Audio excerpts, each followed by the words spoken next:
दोस्तों, आज की कहानी है जेठ जी। मैं अपनी बेटी का हक उसे दिलवा कर रहूंगी। दोस्तों, कहानी शुरू करने से पहले अगर हमारे चैनल को सब्सक्राइब नहीं किया हो तो कर लीजिए ताकि आपके पास पहुंचे हर रोज नया वीडियो। राधिका की खुशियाँ थामे नहीं थम रही थी और खुश क्यों ना, आज उसकी बेटी की शादी जो थी, बहुत बड़े घर से रिश्ता आया था मीनल का।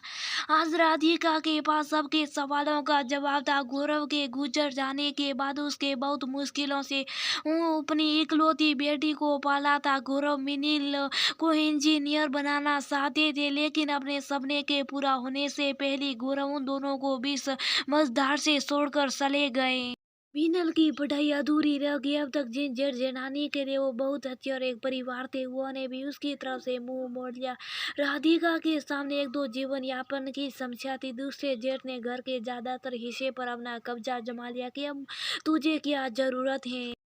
खूब भाग दौड़ करके गौरव ने बीमे की जो रकम मिली उसे भी जेठ ने हथियाना सा, लेकिन इस बार राधिका अपने दुख से बाहर आई और अपनी बच्ची के हक के लिए खड़ी हो गई। उन पैसों को बैंक में जमा कर दिया जिससे उसके खर्चे चलते रहे, लेकिन ये रकम जिंदगी जीने के लिए तो पर्याप्त नहीं होती।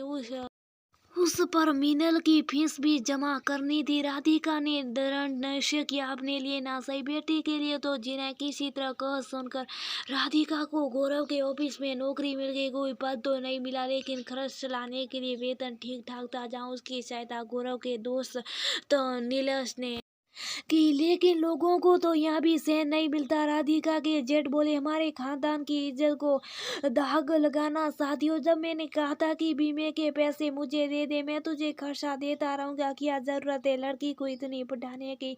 कोई लड़का देकर उसकी शादी कर देते, लेकिन महारानी को गुलशन से उड़ाने का मौका कैसे मिलता?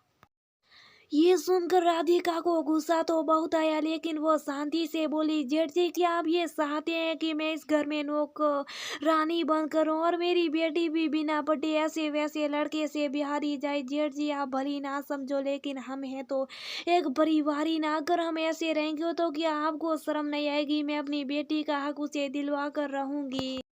धीरे धीरे जिंदगी पटरी पर आने लगी और वो दिन भी आ गया जब मीनल इंजीनियर बन गई। उस दिन राधिका बहुत खुश थी। गौरव के साथ उसने जो सपना देखा था वह पूरा हो गया था। जल्दी मीनल को बहुत अच्छी नौकरी मिल गई। मीनल चाहती थी कि अब उसकी माँ नौकरी छोड़ दे, लेकिन राधिका अब नौकरी छोड़ना नहीं चाहती थी। अब वो जल्द से जल्द मीनल के हाथ पीले करना चाहती थी।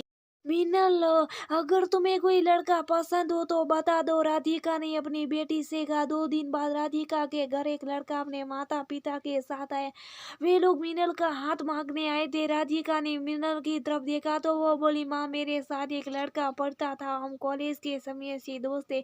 ये वही और अब मुझसे शादी करना चाहते। महक के पापा शहर के बहुत बड़े बिजनेसमैन है और महक अपनी फैक्ट्री का काम करता। अरे, ये तो बहुत अच्छी बात है, कहकर राधिका ने सबका मुंह मिटा कर आज मीनल की शादी और राधिका की खुशी थामे नहीं थम रही। वह अपने जेठ से बोली, देख लिया जेठ जी, बेटी को पढ़ाने का फायदा। आज मेरी बेटी नौकरी भी करी और उसी पढ़ाई की बदौलत उसकी शादी इतने बड़े खानदान में हो रही है। शादी में नीलेश भी आया था, उसे देख जेठ जी व्यंग से हंसे। बेटी की शादी के बाद इसी मंडप में तुम भी साथ फेरे ले ही लो। राधिका ने उसी समय नीलेश को राखी बांधते हुए, आप जैसी गंदी सोच वाले लोगों को कुछ नहीं हो सकता। नीलेश ने एक भाई से बढ़कर अपने सारे फर्ज अदा किए और आज भी वही मीनल का भाव देने आए, लेकिन आपको तो ये भी बर्दाश्त नहीं होगा। लेकिन आपके कुछ सोचने की फ्रिक मैंने पहले भी नहीं की थी और आज भी मुझे कोई फ्रिक नहीं। ये सब मैंने इसलिए किया क्योंकि मैं नहीं चाहती कि आपकी सोच का असर मेरी बेटी के वैवाहिक जीवन पर पड़े। राधिका की बात सुनकर जेठ जी वहां से चले गए और मीनल व महक ने राधिका का हाथ पकड़ लिया। महक बोला, माँ, मैं मीनल को कभी दुख नहीं पहुंचाऊंगा, उसे दुनिया की सारी खुशियां दूंगा। राधिका मुस्कुराई और कन्यादान के लिए आगे बढ़ गई। वह सोच रही थी, आज गौरव जहाँ भी होंगे मीनल को दूल्हा बने देकर बहुत खुश होंगे। आज मेरी जिंदगी का सबसे ज्यादा खुशी का दिन है। दोस्तों अक्सर ऐसा होता है कि अगर पति के जाने के बाद औरत अकेली हो जाए तो सब उसका फायदा उठाने की कोशिश करते। वह समय औरत के लिए सबसे तकलीफ दे होता है और जब वह इन सारी तकलीफों को पार करके अपने बच्चों को उनकी मंजिल तक पहुंचा देती, उस दिन उनकी खुशी थमे नहीं।